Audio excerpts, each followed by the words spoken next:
शिवानंद तिवारी कह रहे हैं कि भाई विश्वास नहीं होता है नीतीश कुमार ऐसा करेंगे। चपरासी तक कहता था बीजेपी दफ्तर का कि भाई उनके लिए दरवाजे बंद है। फिर नीतीश कुमार ऐसा कैसे कर गए, किस हिम्मत के साथ वहां पर चले गए? शिवानंद तिवारी का सीधा सवाल। आरजेडी को तो बहुत बड़ा धक्का लगा है इस फैसले से। अगर ये फैसला बहुत जल्दी क्लियर हो जाता है और जिस तरह के बयान आ रहे हैं और जैसे मनोज जी ने इशारा किया, मुझे लगता है कि ये ब्रेकअप पक्का हो गया और उधर एनडीए के साथ पैचअप पक्का हो गया। प्रेम कुमार जी बहुत निराश लग रहे। प्रेम कुमार जी इतने गुस्से में क्यों हैं आप? प्रेम कुमार जी, ब्रेकअप हो रहा है, नीतीश कुमार का पैचअप नीतीश कुमार कर रहे हैं, गुस्सा है, आप बैठे हैं। पूरे मामले में ऐसा लग रहा है नाराज फूफा वाले किरदार में हैं आप। देखिए विवेक जी, नाराज भी होगी तो जनता होगी, बिहार की जनता होगी। एक्शन रिएक्शन बिहार की जनता देगी जी। लेकिन जो हो रहा है, अगर ये मुकम्मल रूप से होता है कि नीतीश कुमार जी जाते हैं बीजेपी के पास, तो इसके क्या मायने हैं यही हम बता सकते हैं। भारतीय जनता पार्टी अब तक ये कहती रही थी कि राम लहर है, राम लहर से वो पूरा जीत लेंगे। ये कह रही थी कि मोदी मैजिक है, मोदी मैजिक से चुनाव जीत लेंगे। तो ये प्रश्न उठता है ना कि राम लहर और मोदी लहर के रहते हुए आपको नीतीश कुमार की ज़रूरत पड़ रही है। यानी नीतीश कुमार जब महागठबंधन में रहे तब कहा गया कि उनको क्रेडिबिलिटी नहीं है उनकी। अब वो बीजेपी में आ जाएंगे तो अब बीजेपी कहेगी कि उनकी क्रेडिबिलिटी है। अब वो अधिक ताकतवर उनको दिखेंगे, महागठबंधन में कमज़ोर दिखते थे। तो ये सारी चीज़ें हैं, सबके सामने है, कोई बात छिपाने वाली तो है नहीं। आश्चर्य प्रेम कुमार जी, आश्चर्य मुझे इस बात से होता है कि राजनीति में देखिए परिस्थितियां कितनी तेजी से चेंज होती हैं। अभी कुछ समय पहले तक इंडिया अलायंस को खड़ा करने का जो दारोमदार था, जो दमखम था, जो कोशिशें थी, वो नीतीश कुमार की तरफ से नजर आती थी।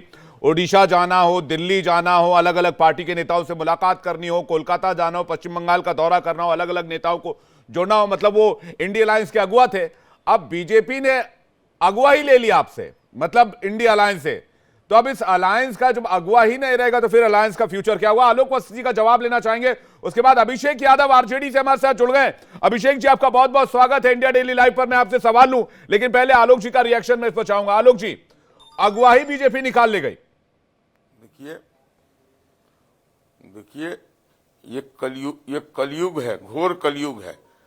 और इस घोर कलयुग में ये लोकतंत्र का की जो धज्जियां उड़ रही हैं और जिस तरीके से नेता एक पलटी मार के कभी इधर कभी उधर जी जा रहे हैं, ये अपने आप में कितना शर्मनाक है, ये हम वक्तव्य नहीं कर सकते हैं। अब पॉलिटिक्स ऑफ कन्वीनियंस है, पॉलिटिक्स ऑफ प्रिंसिपल नहीं हो रहा है जी। जिसको जहां कन्वीनियंस नजर आता है, जब उसको नजर आता है कि यहाँ कुछ लड्डू मिल जाएगा तो वो चला जाता है। और यही नीतीश कुमार अगर आज ये काम करते हैं तो ये भी पॉलिटिक्स ऑफ कन्वीनियंस कर रहे हैं। और ये कोई पहली बार नहीं है, इनको तो ये उपाधि ही मिल चुका है पलटू राम का।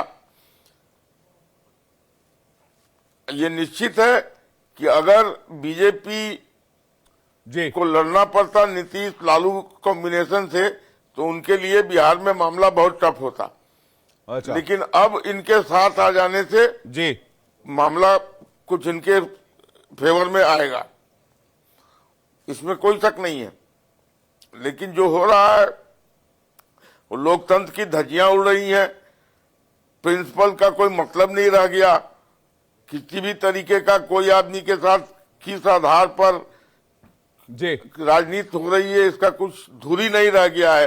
ये बेलगाम राजनीति है, politics, pure politics of convenience है और कुछ नहीं है। मतलब कन्वीनियंस की पॉलिटिक्स हो रही है। मैं मनोज जी इस पर आपका जवाब चाहूंगा, उसके बाद मैं अभिषेक जी आपके पास आ रहा हूं। मनोज जी इस पर जवाब।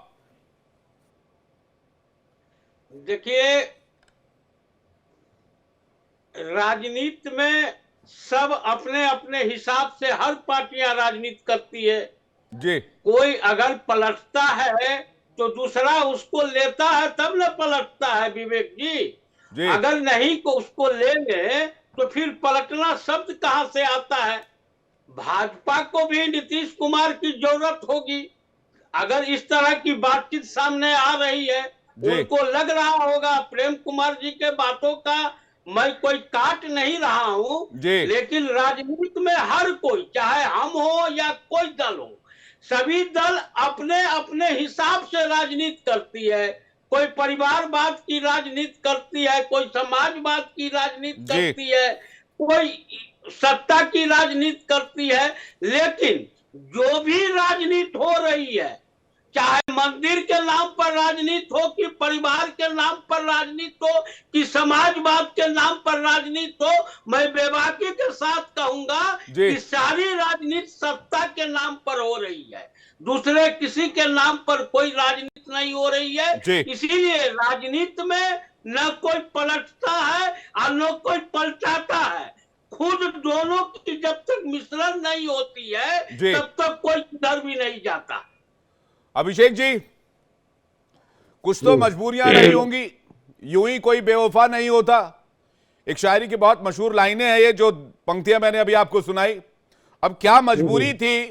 कहीं नीतीश कुमार को ऐसा लग रहा था या फिर आरजेडी जेडीयू को ऐसा लग रहा था कि उनका फ्यूचर है ही नहीं भाई आपके साथ, क्योंकि आप परिवार को सेट करने में लगे हुए। नीतीश कुमार तो खुद मंच पर, खुले मंच पर यह बात कह चुके जिस दिन कर्पूरी ठाकुर की जयंती पर उन्होंने बयान दिया।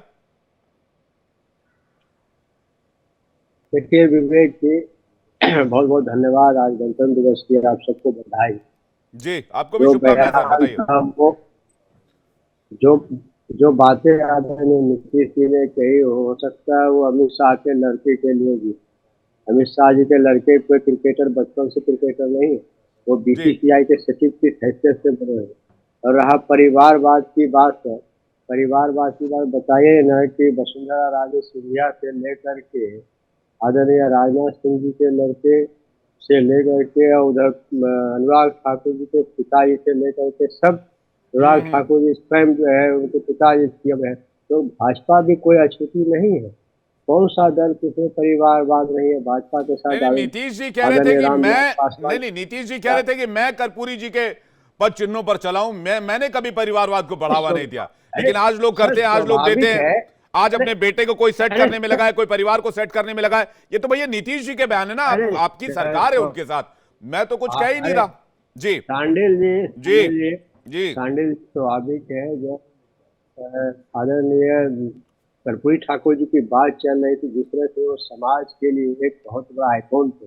ठीक है, समाजवाद के प्रभाव जननायक थे। तो उनकी जब बात करें तो उनके बारे में बताएंगे ना कि भैया देखिए उन्होंने अपने लिए भी कुछ एक गाड़ी भी मिली, पटना में घर भी नहीं था, किस तरह से वो चलते थे, समाज के लिए जिंदा थे। तो ये बात करना उनकी स्वाभाविक थी। और रही बात, अभी तक कोई आधिकारिक बयान किसी का नहीं आया है कि पार्टी टूट रही है। नहीं, अभी तक तो हम लोग दल में है, नीतीश जी मुख्यमंत्री है, तेजस्वी जी डिप्टी सीएम है। जब तक ये आधिकारिक सूचना, आधिकारिक बयान, आधिकारिक कुछ नहीं हो जाए तब तक टिप्पणी करना कोई वाजिब बात नहीं।